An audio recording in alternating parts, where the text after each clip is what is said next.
Gue udah lama gak cerita horor, dan sambil menunggu sahur mending kita cerita horor. Kali ini gue mau cerita soal horor yang ada di pesantren ya. Setelah kemarin gue cerita gue pengen banget masuk pesantren, gue mau ceritain cerita-cerita horor yang ada di pesantren. Oke, ini kejadian pas malam hari. Ada seorang anak perempuan yang kebelet BAB ya kan. Ini jam 9 malam, nih kalau di kota emang masih terang ya kan. Gue yakin juga lu pada masih nongkrong.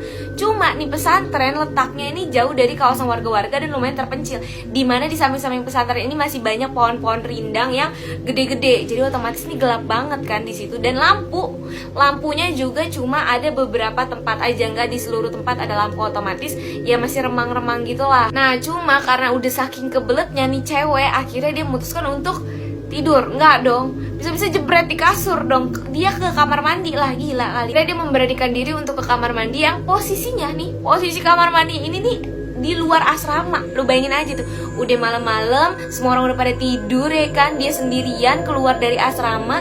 Itu kondisi lampunya itu remang-remang, dia harus ngelewatin lapangan terus baru keluar asrama, baru ada kamar mandi. Ini apa gue ceritain maju-maju begini sih? Munduran aja dong, santai aja Min.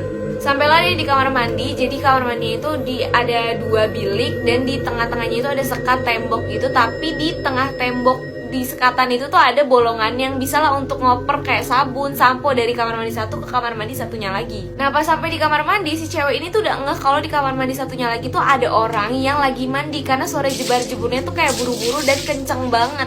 Tapi dia nggak peduli karena kayak udah kebelet banget, dan di ujung nih kayaknya dikit lagi tuh udah cepirit gitu. Gak cerita akhirnya udah kelar buang hajatnya, habis itu mau cebok dong. Pas dilihat, ini ngapa gayung kagak ada gitu kan. Ini dia baru sadar kalau nggak ada gayung dan nggak ada sabun juga. Mikir dong, ini gimana nih, udah nggak ada tisu juga kan, udah berasa orang barat kita pakai tisu kan, nggak bisa tuh, nggak enak kan. Akhirnya nih karena di kamar mandi sebelah itu masih jebar-jebur terus, nih udah kagak tahu deh berapa ember yang dihabisin, karena dia jebur-jeburnya tuh cepet banget, dan kayak berarti kan kayak air yang dibutuhin sama dia tuh banyak banget kan.